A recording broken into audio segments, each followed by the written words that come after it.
अस्सलाम वालेकुम guys, this is Mohammad Rawaha Salim and you are watching HR studio.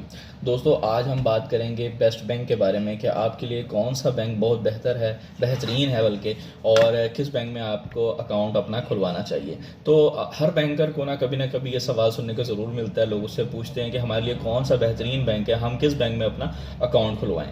तो देखें, सबसे पहले आपको बैंक अकाउंट खुलवाने से पहले अपनी जो है वो नीड को आइडेंटिफाई करना ज़रूरी है कि आपकी ज़रूरत है कि आप अपना अकाउंट खुलवाना ही क्यों चाहते हैं। ठीक है, अगर किसी ने अपना जनरली यूज़ करना है अपना अकाउंट, उसके अंदर कोई उसकी स्पेशल नीड नहीं है, तो उसको देखें ना, कुछ चीज़ें तो हैं जो उसको बेनिफिट दें। ठीक है, ऐसा उसको पता होना चाहिए कि किस बैंक में जाऊँ तो मुझे क्या एजेस मिलेंगे और किस बैंक में जाऊँ तो मुझे क्या बेनिफिट्स मिलेंगे, किसके क्या प्रोन्स एंड कॉन्स हैं। तो जिसके हवाले से वो फिर अपने अपने आप को एनालाइज करेगा, अपनी नीड को आइडेंटिफाई करेगा और फिर ये खुद ये फैसला करेगा कि मैं किस बैंक में अब जाकर अपना अकाउंट खुलवाऊँ। क्योंकि नॉर्मली चार्जेस और वो सारी चीज़ें तो है ना, तकरीबन बैंक्स के सेम ही हैं, कोई ज़्यादा फ़र्क होता नहीं है इसके अंदर। ठीक है, माइनर सा कोई डिफरेंस होता है। अच्छा, इसमें लेकिन ये कि आपको पता होना चाहिए। लेकिन सबसे पहले अगर कोई जनरल पब्लिक है, कोई आम बंदा है, तो वो उसकी यही उसका होता है कि यार मैं अपना अकाउंट खुलवाऊँ ना तो मुझे चार्जेस किसी किस्म के ना पड़े। ठीक है, मतलब मेरा हर चीज़ फ्री हो, मेरा ATM कार्ड भी फ्री हो, मेरी चेक बुक भी फ्री हो, मुझे SMS अलर्ट है वो भी फ्री आया करे, जब ATM कार्ड मेरा एक्सपायर हो जाए तो वो भी रिन्यू, जब उसके भी कोई चार्जेस ना हो, तो हर किस्म की फैसिलिटी जो है मुझे फ्री मिले। तो ऐसे में उसको चले जाना चाहिए UBL। ठीक है, UBL दे रहा है, एक प्रोडक्ट है उसका मुकम्मल करंट अकाउंट के नाम से। मुकम्मल करंट अकाउंट के अंदर जो है वो आपका ATM कार्ड, आपकी चेक बुक, आपका SMS अलर्ट, आपका ATM कार्ड की renewal fee, her cheese wave of है, यानी कि फ्री है, फ्री फैसिलिटी है। मुकम्मल करंट अकाउंट के नाम से आपका अकाउंट खोल दिया जाएगा। लेकिन उनकी एक स्पेशल रिक्वायरमेंट है कि वो अकाउंट जो है वो 1 लाख रुपये इनिशियल डिपॉजिट हो, यानी कि at the time of account opening आप 1 लाख रुपये अपने अकाउंट में जमा करवाएंगे, तब वो ये अकाउंट प्रोसीड करेंगे। कोई 1000, 2000, 3000 से वो इस अकाउंट को प्रोसीड नहीं करते। अमूमी तौर पे कर सकते हैं लेकिन वो करते नहीं हैं। अच्छा, अगर किसी की रिक्वायरमेंट है कि यार मैं क्रेडिट कार्ड बनवाना चाहता हूँ, तो क्रेडिट कार्ड मैं किस बैंक से बनवाऊँ? तो जहाँ तक मेरा तजुर्बा है कुछ सालों का, उसमें मैं समझता हूँ कि जो क्रेडिट कार्ड की फैसिलिटी है, उसमें जो आम बंदे की जो रिक्वायरमेंट होती है वो यही होती है कि मैं जितना भी क्रेडिट कार्ड का बेसिक आपको पर्पज़ और नीड वो सारी चीज़ें पता होगी, कॉन्सेप्ट क्लियर होगा आपको, मेरी पुरानी वीडियो है वो इस हवाले से। तो क्रेडिट कार्ड के अंदर एक बंदा यही चाहेगा कि मैं क्रेडिट कार्ड से जितनी भी शॉपिंग करूँ, जो भी उसकी यूटिलाइजेशन उसकी करूँ पूरे महीने के अंदर, at the time of bill payment मुझे उतना ही बिल पे करना पड़े जितना मैंने उसको यूटिलाइज़ किया। लाइक अगर मैंने 50,000 रुपये यूटिलाइज़ किए हैं तो मुझे कोई एक्स्ट्रा चार्जेस ना पे करने पड़े बिल पे करने के टाइम पर। ठीक है, यानी कि उसकी जो चार्जेस फीस वगैरह कुछ पे ना करनी पड़े, सिर्फ उतना ही बिल बने जितना मैंने यूज़ किया उसको, और ना ही इसके कोई एनुअल चार्जेस हो। मैं तो यही चाहूँगा। तो ऐसे में बैंक अल्फला जो है वो क्रेडिट कार्ड देता है, क्रेडिट कार्ड की फैसिलिटी देता है जिसके अंदर कोई एक्स्ट्रा चार्जेस भी नहीं लेता, ना एनुअल चार्जेस लेता है, ना मंथली चार्जेस लेता है, ना किसी किस्म के कोई चार्जेस नहीं लेता।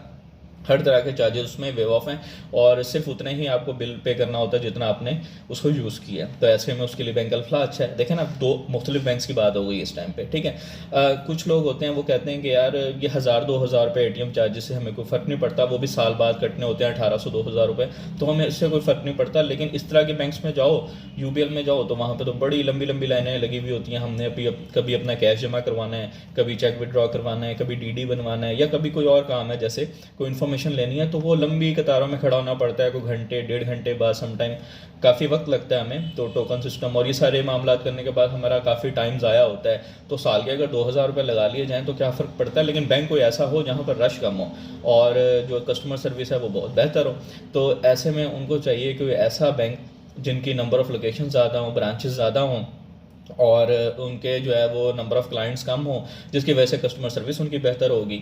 और इस हवाले से जो है ना वो मैं समझता हूँ कि अलाइड बैंक, एक बड़े बैंकों में, जो छोटे बैंकों में तो बहुत सारे बैंक हैं, जिस तरह आप फिनका में चले जाएँ, आप सुनहरी में चले जाएँ, आप यू माइक्रो फाइनेंस में, मोबलिंग माइक्रो फाइनेंस में, और बहुत सारे बैंक हैं छोटे और बैंक है, फैसल में चले जाएँ, JS में चले जाएँ। इनमें जो है वो रश कभी आपको देखने को भी नहीं मिलेगा। लेकिन बड़े बैंकों में अगर बात की जाए तो अलाइड बैंक है, उसकी 1450 तकरीबन ब्रांचें हैं, लेकिन जो है वो 1450 ब्रांचें बहुत ज़्यादा ब्रांचें होती हैं और अमूमी तौर पे एक एक शहर में 10-10, 12-12 ब्रांचें हैं छोटे से शहर में, और बड़े शहरों में तो उनकी 50-60 ब्रांचें होती हैं। तो ऐसे में क्या है कि कोई भी कस्टमर जाता है उसको ज़्यादा देर इंतज़ार नहीं करना पड़ता, उसका काम फौरी फिलफौर हो जाता है और उसको रश से बच जाता है वो। तो कुछ कस्टमर इसको प्रेफर करते हैं कि यार हमें बाय नेम लोग जानते हैं वहाँ के, ठीक है, बैंकर्स हज़रात बाय नेम जानते हैं, रिस्पेक्ट देते हैं, प्रोटोकॉल देते हैं, और जो है वो हमारा काम फ़ौरन हो जाता है। तो वो कहते हैं 2000 का कोई फ़र्क नहीं पड़ता, एक साल बाद अगर ATM चार्जेस दे रहे हैं। और समटाइम मैं आपको एक और बात इसमें इजाफा करता चलूँ कोई बिजनेसमैन है, नॉर्मली जो बिजनेसमैन है, जो आड़ती हैं या फिर कोई बहुत बड़े बिजनेसमैन है, उनकी ट्रांजैक्शंस होती हैं करोड़ों रुपयों में, ठीक है।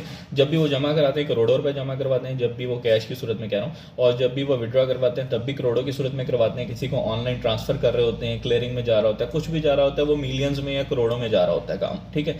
तो ऐसे में वो एटीएम का ना वो मतलब उनकी यूटिलाइजेशन नहीं है, एटीएम वो बनवाते ही नहीं है, ठीक है। उनकी नीड ही नहीं है एटीएम, क्योंकि एटीएम की इतनी लिमिट थोड़ी होती है, वो उन्होंने बिजनेस पर्पज़ के लिए यूज़ करना होता है। हाँ, उनका कोई पर्सनल अकाउंट होगा, उसका एटीएम कार्ड उनके पास मौजूद होगा, ठीक है, लेकिन जो बिजनेस अकाउंट होगा उनका, वो एटीएम कार्ड बनवाते ही नहीं है, ठीक है। वो चेकबुक के थ्रू चल रहे होते हैं, तो उसमें सिर्फ 25,000 रुपये मेंटेन करने से उनकी चेकबुक फ्री होती है, ठीक है। तो चेकबुक फ्री होने से ये होता है कि वो अपनी जो भी है वो ट्रांजेक्शन वगैरह सारी फ्री ऑफ कॉस्ट ही कर रहे होते हैं। तो ऐसे में उनको एक तो ये क्या लाइट बैंक फैसिलिटी दे रहा है कि एक तो रश वगैरह नहीं होता, नॉर्मली इनका काम जल्दी हो जाता है बाकी बैंकों की निस्बत। और दूसरा है कि जो ऑनलाइन वगैरह है, जो भी करंट अकाउंट है, वो सारा कुछ फ्री है, तो वो बैंक जो है ना बिजनेसमैन प्रेफर करते हैं हम अलाइड बैंक में आ जाते हैं, ठीक है। तो ये सारी चीज़ें हैं, एक बैंक दूसरे बैंक से ना कुछ प्रोडक्ट्स को लेके वेरी कर रहा हो। इसी तरह अगर एम्प्लॉयमेंट की बात की जाए कि बैंक एम्प्लॉयज़ के लिए कौन सा बैंक जो है वो सबसे बेहतर है, किस बैंक में जॉब करनी चाहिए, तो उसमें सिंपल सा इसका जवाब यही है कि हर बैंक जो है ना वो बहुत बेहतरीन है एम्प्लॉयमेंट के हवाले से, क्योंकि जो भी आपको रिस्क फराहम कर रहा है आपके लिए अच्छा बैंक है। लेकिन जब भी आप किसी भी बैंक में हो, किसी भी बैंक में, मैं किसी स्पेसिफिकली किसी एक बैंक का नाम नहीं लेता यहाँ पे, चाहे आप अलाइड बैंक में हो, चाहे आप यूबीएल में हो, चाहे आप सुनहरी में हो, एचबीएल में हो, मिज़ान में हो, किसी भी आप बैंक में जॉब कर रहे हो, लेकिन जब भी आप उस बैंक से किसी दूसरे बैंक में स्विच करेंगे, आपको अच्छा जो है ना वो स्विचिंग राइज मिलेगा, जैसे 20%, 25-30% आपको राइज दे देते हैं। आप लाख रुपए कहीं से अपनी सैलरी ले रहे हो तो आपको 1,30,000, 1,25,000 रुपये तक वो ऑफर करते हैं, ठीक है। सेम उस बैंक में अगर कोई एम्प्लॉय है वो इस बैंक में आना चाहता है, अगर उसको यहाँ पर लेते हैं तो वो भी तकरीबन इतना 25-30% राइज जो है वो ऑफर करते हैं। तो इसलिए इस बंदे के लिए वो वाला बैंक बेहतर हुआ, उस बंदे के लिए ये वाला बैंक बेहतर हुआ। तो ऐसा नहीं है कि ये बैंक बेहतर है वो बैंक बेहतर है, तो ऐसा ये मार्केट में चलता है। और जो है ना बैंकर के लिए स्विचिंग बड़ी आसान होती है, एक बैंक से दूसरे बैंक में जाना कोई इशू नहीं होते, बहुत सारी ऑफर्स जेब में पड़ी होती हैं, जब वो चाहे जब भी चाहे वो उसको स्विच कर सकता है अपने बैंक में।